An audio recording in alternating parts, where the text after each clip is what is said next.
الشوق يبقى في اغتراب فقير في الحياة من الصحاب. Le plaisir est un bonheur instantané, un bonheur temporaire. Il peut durer une minute ou peut-être une semaine, mais ce qui est sûr, c'est qu'il a une fin. Le plaisir illicite est encore plus dévastateur car il vous fait croire que vous êtes la personne la plus heureuse du monde, mais en réalité, il vous détruit à petit feu. Quelles sont vos failles? Quels sont les plaisirs éphémères qu'Allah interdit qui vous attirent? Citez-les, définissez-les, comprenez-les. Comprenez pourquoi vous y êtes autant attaché. Car pour lutter contre son ennemi, il faut le connaître comme son ami. Mais parfois, on n'arrive pas à prendre conscience que notre vie est à l'envers, que nous nous sommes détournés de notre seul but qui est de satisfaire Allah. Nous vivons en fait pour les plaisirs, mais ces plaisirs font tellement partie de notre vie qu'ils nous contrôlent, ils nous manipulent et nous font oublier l'essentiel. Un plaisir qui est éphémère et qui engendre des regrets éternels. Cela en vaut-il réellement la peine? Corrompre ses valeurs, sa religion, ses principes, ce que Dieu nous ordonne pour un plaisir qui ne durera qu'un temps. Un plaisir qui peut même parfois nous tuer au final. L'homme est concentré sur le présent, sur ce qu'il ressent à l'instant. Il ne veut pas attendre pour ressentir le réel bonheur et sacrifier dans cette vie.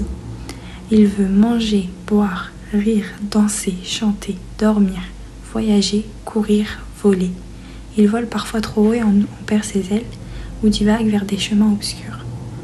Le juste milieu est nécessaire, l'excès n'est pas excusé, donc comprenez que vos plaisirs ne valent même pas le bout du paradis.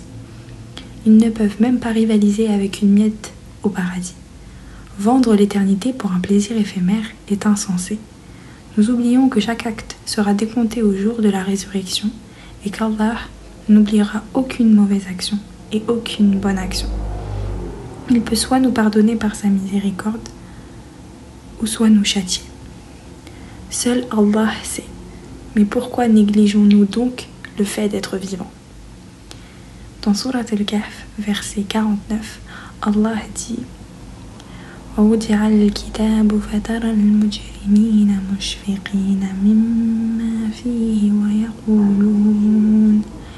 ويقولون يا ويلتنا ما لهذا الكتاب لا يغادر صغيرة ولا كبيرة إلا أحصاها ووجدوا ما عملوا حاضرا ولا يظلم ربك أحدا.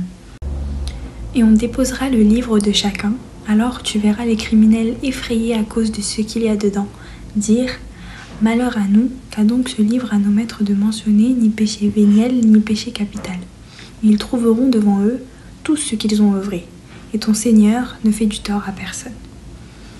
À ce moment-là, au jour de la résurrection, le jour où nous ne reconnaîtrons même pas nos parents, tellement la peur régnera, je pense que nous serions heureux d'avoir des bonnes œuvres, d'avoir sacrifié pour Dieu, de n'être pas restés à suivre les passions, de recevoir notre livre de la main droite, de ne pas faire partie des criminels. Cet instant de plaisir éphémère, au jour de la résurrection, sera un regret éternel. Donc réfléchissez, ne soyez pas dupes et contrôlez votre âme, car Allah dit dans Surat Al-Zalzala فَمَنْ يَعْمَلْ مِثْقَالَ ذَرَّةٍ خَيْرًا يَرَهُ وَمَنْ يَعْمَلْ مِثْقَالَ ذَرَّةٍ شَرًّا يَرَهُ. Quiconque fait un bien, fût-ce du poids d'un atome, le verra, et quiconque fait un mal, fût-ce du poids d'un atome, le verra. Chers croyants, agis avant que tes plaisirs deviennent des regrets. Cette vie n'est pas faite pour être heureux, elle est seulement là pour te tester. Elle n'est qu'une étape dans ta akhira. Elle ne doit pas avoir de valeur pour toi. قال رسول الله صلى الله عليه وسلم كن في الدنيا كأنك غريب أو عابر سبيل وعد نفسك في أصحاب القبور. Le prophète sallallahu alayhi wa sallam a dit: sois dans cette vie comme un étranger ou un voyageur qui fait une halte et compte ta propre personne parmi les gens de la tombe. Ainsi, ne t'installe pas totalement ici. Ce n'est pas ta dernière maison. Ce n'est seulement qu'une étape avant le retour dans ta vraie maison, le retour vers Dieu.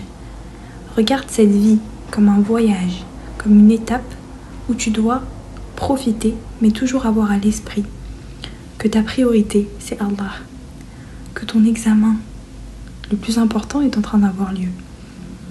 Profite du fait que tu sois vivant pour te repentir, pour œuvrer afin que Dieu t'aime et te compte parmi les plus pieux. Délaisse ses plaisirs et reviens à Dieu. Demande-lui de l'aide, il te facilitera. Barakallahu fikum.